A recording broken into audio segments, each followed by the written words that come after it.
Bom, gente, vamos lá. Como eu estava dizendo, né? Temos aí, nós já falamos um pouquinho sobre a disfunção na linguagem, dificuldade na comunicação, de eles se socializarem, de chegarem, manter ali uma comunicação direta. Então, a gente já foi aprendendo sobre tudo isso. E vamos falar aí um pouquinho sobre a linguagem verbal, linguagem não verbal, para a gente poder aprender um pouco mais. Bom, a linguagem verbal é o quê? A escrita, né? Ou a falada. Ou seja, para Silva e colaboradores, a linguagem verbal é o poder que tem de nos comunicar com outras pessoas, né? De nos socializarmos. Já a linguagem não verbal, esta linguagem, por sua vez, é composta por um conjunto de sinais, símbolos, com quais nos deparamos no nosso dia a dia. Isto como placas e os sinais de trânsito. Placa dizendo aqui que você tem que parar, você não pode prosseguir. Uma faixa de pedestre, então não tem como ir, não, calma aí, tá o momento de parar. Sinal tá vermelho, você não pode ir. Sinal tá verde, prossiga. Então nós estamos no nosso dia a dia rodeados dessa linguagem não verbal. Bom, a linguagem não verbal também é constituída por sinais que emitimos o tempo todo, como gestos, posturas corporais e expressões faciais. Uma careta, um sorriso, e eles vão ter essa dificuldade porque eles não sabem quando você realmente está triste ou se você realmente está feliz. Eles têm essa dificuldade de interpretar essa sua linguagem, tá? Vamos lá, crianças com autismo têm pouca curiosidade social e por isso não aprendem a relatar os acontecimentos de forma espontânea. A comunicação também é prejudicada pela incompreensão da intenção das perguntas e das ações, tá? As pessoas com autismo têm dificuldade de perceber essas intenções do intelecto. Sua forma concreta de ver o mundo, de acordo com Silva e colaboradores, impede essas crianças de identificar sutilezas e questões subentendidas de um discurso. E é muito comum elas perguntarem: o que ele quer dizer com isso? Eu não entendi o que ele falou. Ou não entenderem uma piada. Tipo assim, as pessoas contam uma piada, todo mundo ri, ele fica lá sério. Porque as pessoas entenderam, e ele não. Elas também não inferem a intencionalidade de ironias e brincadeiras, nem as falas com duplo sentido e também não conseguem entender a intenção das atitudes. Disfunções comportamentais ou atitudes restritos repetitivos. Crianças, adolescentes e adultos diagnosticados com autismo podem apresentar menor habilidade no controle muscular e exibir comportamentos estranhos como movimentos repetitivos. A gente também já viu isso aí, né? Elas repetem das suas características, comportamentos motores estereotipados e repetitivos, comportamentos disruptivos, tá? A primeira categoria trata-se de comportamentos como pular, balançar o corpo, as mãos, bater palma, agitar ou torcer os dedos e fazer careta. Algumas crianças com autismo são bem agitadas e parecem não ouvir as ordens dos pais, dos professores, dos educadores, enfim, querem sempre as mesmas coisas do mesmo jeito, na mesma ordem, na mesma sequência. Também já falamos sobre isso, tá? Deixa eu falar um negócio importante aqui para vocês. Falar sobre a questão da tríade da disfunção comportamental da seguinte maneira. Ponto 1. Tem interesse restrito, como conhecimento profundo sobre dinossauro, carros, trens, histórias em quadrinhos, de maneira muito profunda e detalhista, tá? Então, assim, gente, são coisas que eu já falei, às vezes em outras palavras ou as mesmas palavras, que para não ficar muito repetitivo os vídeos, eu quero que você aprenda realmente coisas novas e vocês decoram. Essa questão da repetição, não gosta de maneira nenhuma que mudem a rotina deles, tá? Não gosta que, de uma certa maneira, vão e tiram as coisas de lugar para fazer mudança, negócio de mudar a cama, não gosta. Eles gostam das coisas que eles não venham perder de uma certa maneira, esse controle. A cama no mesmo canto, guarda-roupa no mesmo canto, as coisas do jeitinho que eles guardam, eles gostam. Então, eles não gostam que mudem a rotina dele, tá? É por isso que se o médico dele for toda quarta, ele vai já lembrar que toda quarta ele tem médico. Por que que ele tem tanta dificuldade quando troca, né, de mediador ou de professor, gente? Porque ele já está acostumado, ele não gosta que mude a rotina dele. Vamos lá.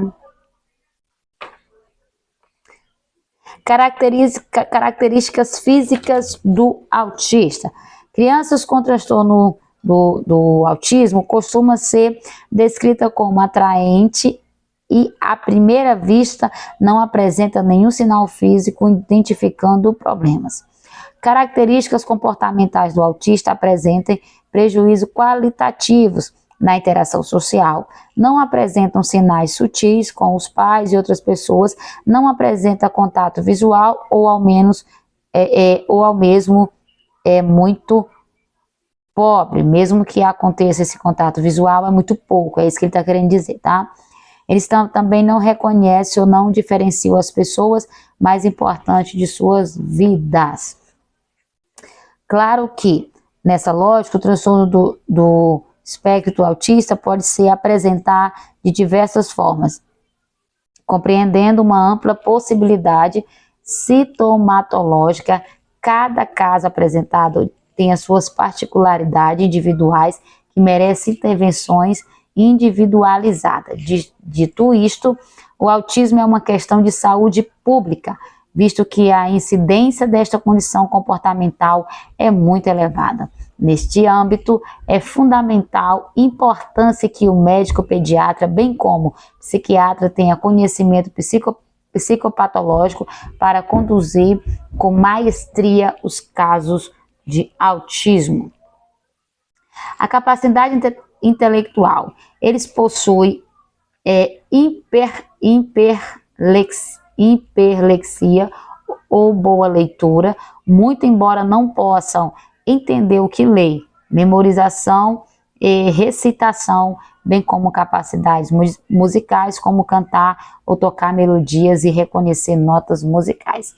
É importante ressaltar que a minoria de indivíduos com transtorno do espectro autista vive e trabalha de forma independente na fase adulta, segundo o DSM-5 2014, a partir da página 56. Diz que aqueles que os fazem tendem a ter linguagem e capacidades intelectuais superiores, conseguindo encontrar um nicho que combine com seus interesses e habilidades especiais. Em suma, pessoas com níveis de prejuízo menores podem ser mais capazes de funcionar com independência. Retardo mental do autista. Crianças com retardo mental tendem a relacionar-se com adultos e outras crianças de acordo com sua idade mental. Segundo Gaiato e Teixeira, 2018, página 29, diz que eles não se interessam em brincar com familiares e há indiferença por jogos ou atividades em grupo. Ouvem, mas não respondem, além de evitar contato visual, como eu já falei também,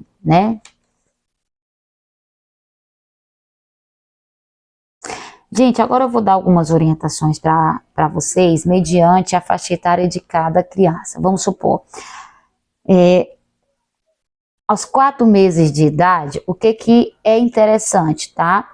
Para você poder aprender, vamos por faixa etária.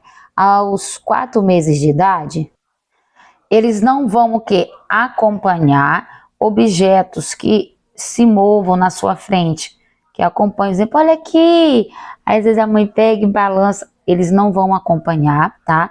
Não sorri para os seus pais, não leva a mão ao objeto, à boca, não responde os sons altos, não sustenta a cabeça, dificuldade em mover os olhos para todas as direções, perdeu a habilidade que já possuía, tá? Aos 6 meses de idade, não tenta pegar objetos que estão próximos, não demonstra afeto por pessoas e familiares, não responde sons emitidos próximos a ele, não emite pequenas vocalizações, pá, né? Tipo assim, aqueles sonzinhos que eles começam a fazer, aquele sonzinho, tá? Não sorri ou dar risada, ou expressões alegres, perdeu a habilidade que já possuía. Aos 9 meses de idade, olha só, gente, não senta, mesmo com auxílio, não babucia, não reconhece o próprio nome, não reconhece pessoas familiares, não olha para onde você aponta, não passa os brinquedos de uma mão para outra, não demonstra reciprocidade, não responde às tentativas de interação, perdeu a habilidade que já possuía. Aos 12 meses de idade, não faz contato visual, não engatinha, não fica em pé quando é segurado pelo pai, não procura objeto para poder brincar, mesmo vendo escondido ali ele não vai, não fala a palavra como papai, mamãe, vovó, não entende os comandos como tchau, me dá, pega, não aponta para objetos, perdeu a habilidade que já possuía. Aos 18 meses de idade, não anda, não fala pelo menos 6 palavras, não aprende novas palavras, não expressa o que quer, não aponta para mostrar algo, não se importa se o cuidador se afasta ou se aproxima, para ele tanto faz, não copia comportamentos, perdeu já a habilidade que já possuía. Aos 2 anos de idade, não fala a frase como 2 palavras que não seja imitação. Exemplo, quero água. Não copia ações ou palavras, não segue instruções simples, não anda de forma equilibrada, não entende o que fazer com utensílios comuns como colher, telefone, escova de cabelo, papel, enfim, perdeu a habilidade que já possuía. Aos 3 anos de idade, cai muito ao andar, fala muito pobre, incompreensível, não compreende comandos simples, não consegue brincar de faz de conta, não consegue brincar com brinquedos simples, exemplo, quebra-cabeça, Lego, enfim. Não há interesse em brincar com outras crianças, perdeu a habilidade que já possuía. E aos 4 anos de idade, não brinca com outras crianças, interage com poucas pessoas, resiste em trocar de roupa, não aprende história de faz de conta, tem dificuldade na fala, não entende comandos simples como pega, vem cá, vamos ali, enfim, não usa os pronomes você e eu corretamente, tem dificuldade em rabiscar um desenho, perdeu a habilidade que já possuía. Você conseguiu entender? Então, desde lá da infância você já consegue notar essas diferenças, esses comportamentos que essa criança já dá ali nos meses iniciais de sua vida, tá? Quais são as causas do autismo? Gente, não se conseguiu até agora provar nenhuma causa psicológica no meio ambiente destas crianças que possa causar a doença. Segundo Gaiato e Teixeira, ainda sugere que alguns fatores mais, contudo, isolados podem participar na origem do autismo. Igualmente, a maioria dos especialistas não resta dúvida de que a genética é a principal responsável pela origem do autismo, tá? Decore isso aí. O autismo é uma condição neurobiológica de origem genética e que significa que você vai ter alterações no código genético do feto em desenvolvimento no útero da mãe. Faz com que ocorra uma cadeia de reações químicas que modificam a qualidade, a produção, a forma, a organização e o número de células e altera a expressão química desses neurônios. Para os autores acima, que é Gaiato e Teixeira, a maneira como essas células nervosas vão migrar no cérebro para fazer conexões e redes neurais também é influenciada. A criança nasce com alterações na estrutura cerebral, na maneira como as células nervosas se organizam no cérebro e informação durante o desenvolvimento fetal. Para Gaiato e Teixeira, essas mudanças são responsáveis pelo atraso identificado em cognição, socialização, linguagem e demais dificuldades no autismo. Nesse âmbito, pais que têm filho autista apresentam 18% de chances de ter um segundo filho também dentro do espectro. Eu vou repetir de novo. Um pai que já tem um filho autista, ele vai ter 18% de chance do segundo filho também ser autista. Estudos científicos também evidenciam que filhos de pais mais velhos, ou seja, aqueles acima de 40 anos, também apresentam a maior probabilidade de desenvolver o autismo. Segundo o Manual de Diagnóstico Estatístico de Transtornos Mentais, que é o DSM-5, na página 52 vai explicar os níveis de gravidade para o transtorno do espectro autista em 3 níveis. Nível 1, exigindo, tá, apoio, exigindo apoio. Na ausência de apoio, déficit na comunicação social causam prejuízos notáveis, dificuldade para iniciar interações sociais e exemplos claros de respostas atípicas ou sem sucesso a aberturas sociais dos outros. Pode parecer apresentar interesse reduzido por interação social, por exemplo, uma pessoa que consegue falar frases completas e envolve-se na comunicação, embora apresente falhas na conversão com outras eu me perdi aqui, gente. Peraí. Com outras e cujas tentativas de fazer amizade estranhas e comumente, né? Então, assim, ela vai ter essa dificuldade, mesmo ela falando, às vezes, 2 ou 3 palavras. Problemas para organização e planejamento são obstáculos e independência. Já o nível 2, exigindo apoio substancial, são os déficits graves das habilidades de comunicação social, verbal e não verbal. Prejuízos sociais aparentes mesmo na presença de apoio. Limitação em dar início às interações sociais e resposta reduzida ou anormal. Aberturas sociais que partem de outros. Por exemplo, uma pessoa que fala frases simples, cuja interação se limita a interesses especiais reduzidos e que apresenta comunicação não verbal acentuadamente estranhas. Nesse nível, o autista apresenta inflexibilidade de comportamento, dificuldade de lidar com a mudança e outros comportamentos restritos, repetitivos, aparecem com frequência suficiente para serem óbvios a quem observa, né? Sofrimento ou dificuldade de mudar o foco ou ações. Já o nível 3 é exigido o quê? Apoio muito substancial, déficits graves em habilidades de comunicação social, verbal e não verbal. Causam prejuízo grave de funcionamento, grandes limitações em dar início a interações sociais e respostas mínimas, tá? Por exemplo, uma pessoa com fala inteligível de poucas palavras que raramente inicia as interações e quando a faz tem abordagem comuns. Apenas para satisfazer as necessidades, reage somente a abordagem social muito diretas, tá bom? Bom, gente, o nível 1, a gente vai encontrar o quê? Crianças que têm os sintomas, mas que precisa de pouco auxílio e pouca intervenção terapêutica para realizar as atividades do cotidiano, pois, de acordo com a psicóloga Mayara Gaiato, consegue aprender e usar os recursos das orientações que recebe na maioria das vezes. Ok. As pessoas que estão nesse nível, muitas vezes falam mais, têm dificuldade de iniciar, né, a manter uma interação com outras pessoas, pode apresentar pouco interesse em fazer isso, em seus interesses restritos e padrões repetitivos de comportamento para serem funcionais na vida. Apresenta dificuldade em flexibilidade mental e mudança de rotina. Já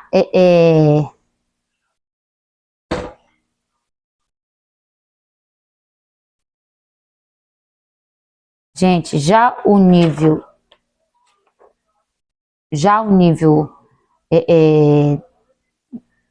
2, os indivíduos que se encontram neste nível precisam de mais apoio, intervenção terapêutica, os déficits na interação social são mais acentuados e apresentam dificuldades de se relacionar adequadamente com outras pessoas, mesmo com mediação, né, e suporte terapêutico, tá?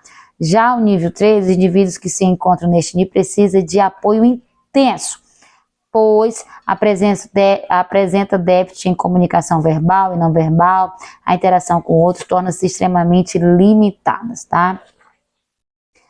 Bom, a inclusão da criança no meio da sociedade. Vamos falar um pouquinho sobre essa inclusão. Bom, a inclusão, ela tem que acontecer, mas a inclusão, ela tem que olhar para essa criança e respeitar as suas características, a sua singularidade, né?